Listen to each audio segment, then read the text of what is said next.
يا أيها المدثر قم فانذر وربك فكبر وثيابك فطهر والرجز فاهجر ولا تمنن تستكثر ولربك فاصبر فإذا نقر في الناقور فذلك يومئذ يوم عسير على الكافرين غير يسير ذرني ومن خلقت وحيدا وجعلت له مالا ممدودا وبنين شهودا ومهدت له تمهيدا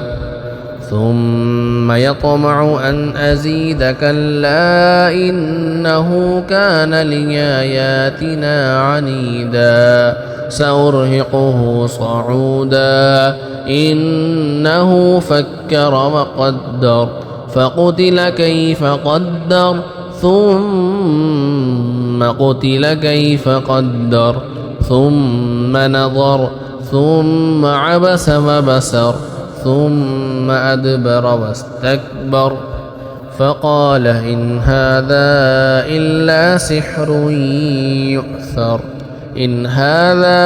إلا قول البشر سأصليه سقر وما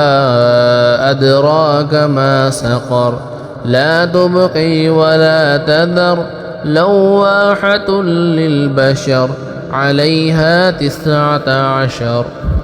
وما جعلنا أصحاب النار إلا ملائكة وما جعلنا عدتهم إلا فتنة للذين كفروا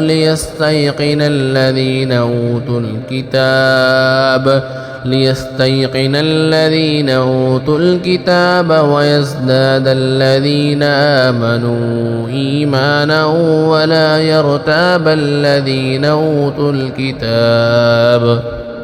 ولا يرتاب الذين أوتوا الكتاب والمؤمنون وليقول الذين في قلوبهم مرض والكافرون ماذا أراد الله بهذا مثلا كذلك يضل الله من يشاء ويهدي من يشاء وما يعلم جنود ربك إلا هو وما هي إلا ذكرى للبشر كلا والقمر والليل إذ أدبر والصبح إذا أسفر إنها لإحدى الكبر نذيرا للبشر لمن شاء منكم أن يتقدم أو يتأخر كل نفس بما كسبت رهينة إلا أصحاب اليمين في جنات يتساءلون عن المجرمين ما سلككم في سقر قالوا لم نك من المصلين ولم نك نطعم المسكين وكنا نخوض مع الخائضين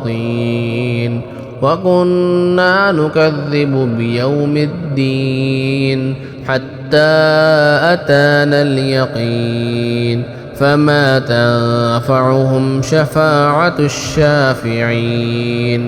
فما لهم عن التذكرة معرضين كأنهم حمر مستنفرة فرت من قسورة بل يريد كل امرئ منهم أن يؤتى صحفا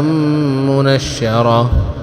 كلا بل لا يخافون الآخرة كلا إنه تذكرة فمن شاء ذكره وما يذكرون إلا أن يشاء الله هو أهل التقوى وأهل المغفرة.